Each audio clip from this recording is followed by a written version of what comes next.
Alright, hello YouTube. Hello people.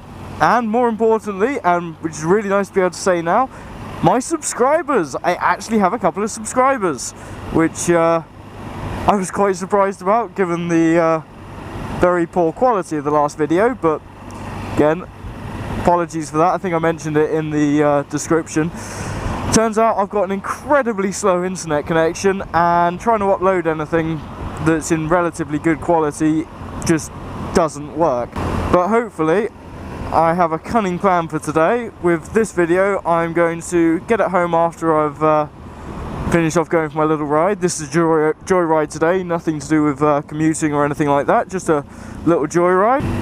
So I'm going to get home, edit this thing, and then nip over to somewhere with fibre optic broadband and get it all uploaded there, rather than using my incredibly slow internet connection, which has an up speed of about 100 kbps, which doesn't work very well as far as uploading big HD videos to YouTube. Well, with the last video, when I tried to upload that, it was telling me that it was going to take about 7,000 hours to upload it. And also this camera, while it works very well in low light conditions, it is a bit grainy, but that's quite common with the Drift Ghost, which is what I'm using. But hopefully these little problems can be sorted out before too long, and we'll actually be able to get some decent videos up. Anyway, today I thought I'd have a little bit of a chat about PCSOs to start with. You know, plastic cops, Toy Town police, that sort of things. There's loads of names for them. They're basically uniforms with a radio, and that's about all they're perceived as by most members of the public. They're not police, they're police staff who have a uniform and a radio, and that's about it. Now, they do have some powers. They can detain you for the purposes of a stop and search and that side of things, but at the end of the day, they don't have very much going for them. So they're often considered a bit of a joke by the public, which I must admit I'm guilty of myself. I have always viewed PCSOs as a bit Toy Town and nothing very much. But at work lately I've been getting to know a couple. They've been sort of going past my office quite a bit, and the training they go through seems to be absolutely abysmal. I mean, half of their powers they're not fully familiar with. They don't get trained fully on them, which I think is absolutely awful. I mean, how can you send someone out onto the street in uniform representing the police when they don't fully know what they're doing? It's disgusting. But that being said, the majority of them do try and do a very good job. Hang on, flashing blue lights. Stuck flashing blue lights. They go out there and they provide a visible presence of policing on the street, which is what they're there for. They're a cheap alternative to having regular officers out on the street. Oh, blue lights coming back. Let's just make sure I'm out the way. There we go.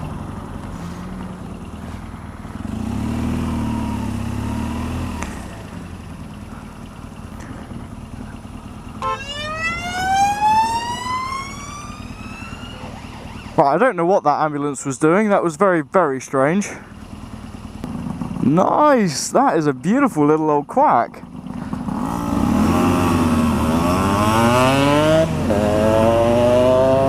And it smells gorgeous. That two-stroke is absolutely beautiful. So anyway, I've been getting to know a few of these PCSOs lately, and they're as a general rule, they're really good people. They're out there to make a difference, and the majority of them are doing the job in order to act as a stepping stone to get into the regular police, which is fair enough and absolutely good on them. Take every advantage you possibly can. So you've got these people that are out there to try and make a difference, and they're being limited by legislation, which is fair enough because they are not police officers. They should not have the same power as police officers. They do not have the same training as police officers. But I do think they get a bit of a bad rap. because at the end of the day they are there trying to make a difference, they're trying to help, they're trying to provide safety and security for the public, which at the very least I think is admirable. The other day at work I had a kid come in, he's been about 10, come in during the school day. So he comes in off the street looking not happy, he hobbles in actually, he was had a bit of a limp, comes up to comes over to me and I sort of ask him what's up and if there's anything, what's wrong and can I help, and he'd apparently fallen over and hurt his leg. Didn't think anything of it, and I'm personally not first aid trained. That, and I wouldn't want to start having a look around a 10-year-old's leg, to be honest. It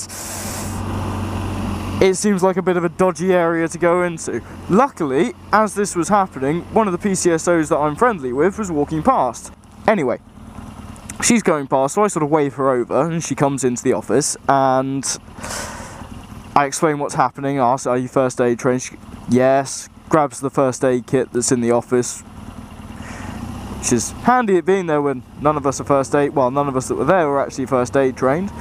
Goes over and speaks to the kid, has a look at his leg, most likely a sprain, there's nothing wrong with it, but as a duty of care, calls an ambulance for him, because that's what they have to do. So, calls him an ambulance, and then tries to get some information from him, what happened, that side of things. Who his parents are, what his parents' numbers are. He doesn't know his parents' phone numbers, which at that age you can't really be surprised about.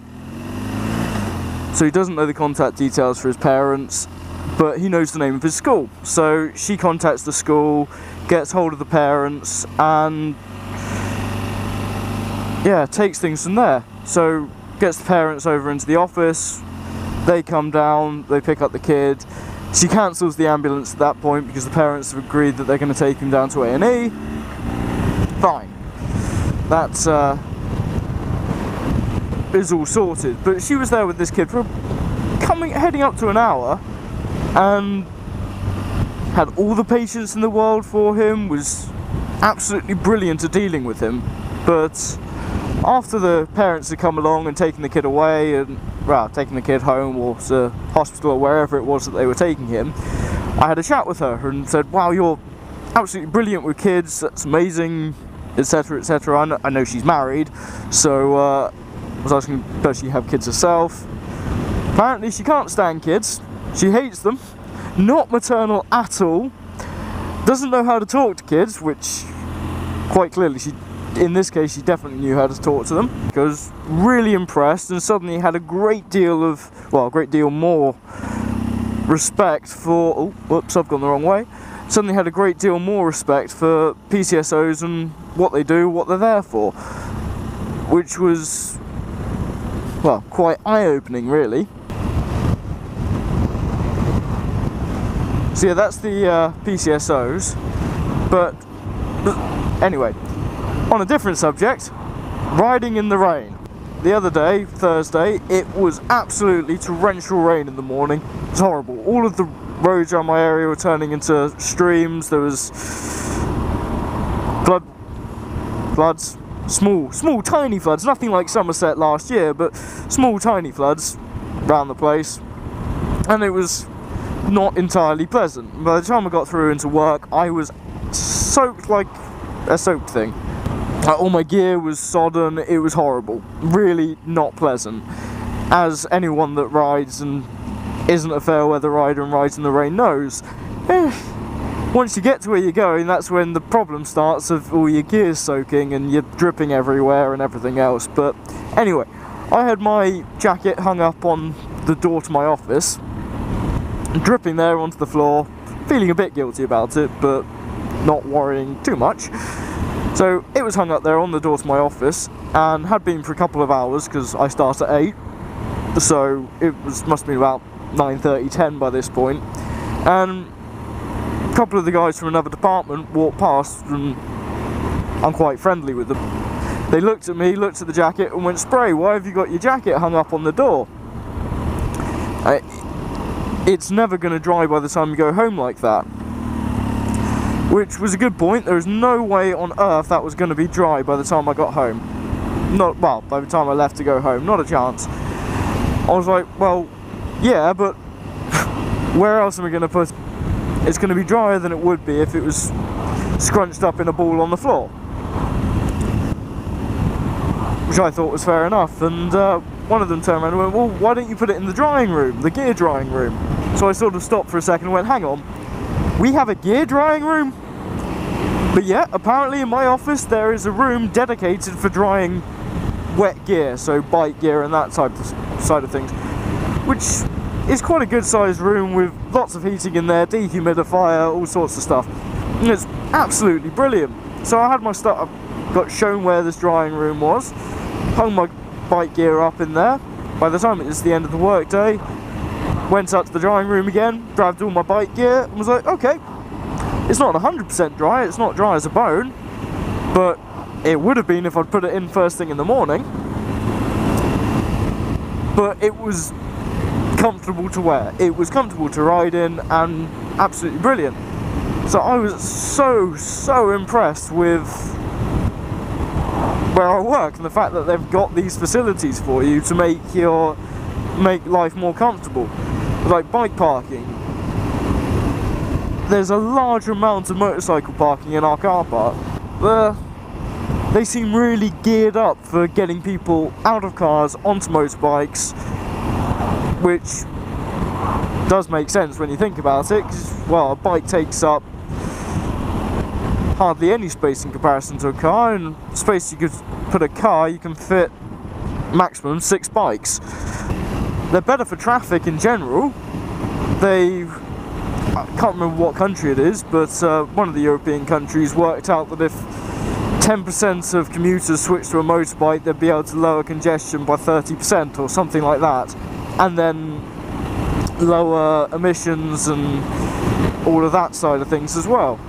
Now, I'm not an eco-warrior. Yeah, okay, I agree, we should protect the planet, but I don't go out of my way, shall we say, to be green. I mean, that's kind of clear from the bike I ride. I ride a very big bike as a commuter vehicle. Now, I'd probably be better off on something like a 125 or even something like a 500 as far as emissions and fuel economy and that side of things go. But I like my big bike, so I ride my big bike.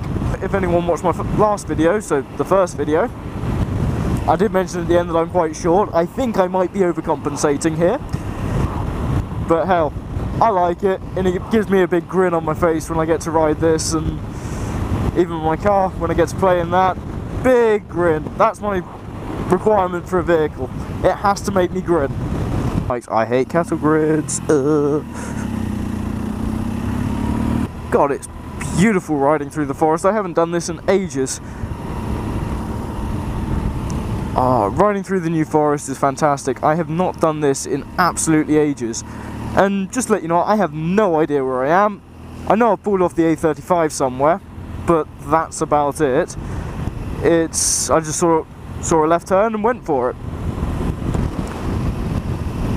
This is what bikes are made for. This is what's good about biking, is just going off and having a bit of fun. Going down some really good roads and just enjoying it. And hoping cars don't come the other way.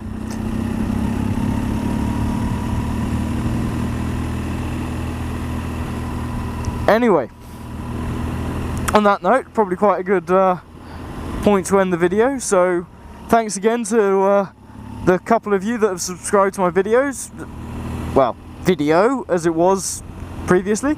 Thank you very much, and hopefully I'll be able to get some decent videos and better quality videos up quite soon. Anyway, thank you very much, see you later.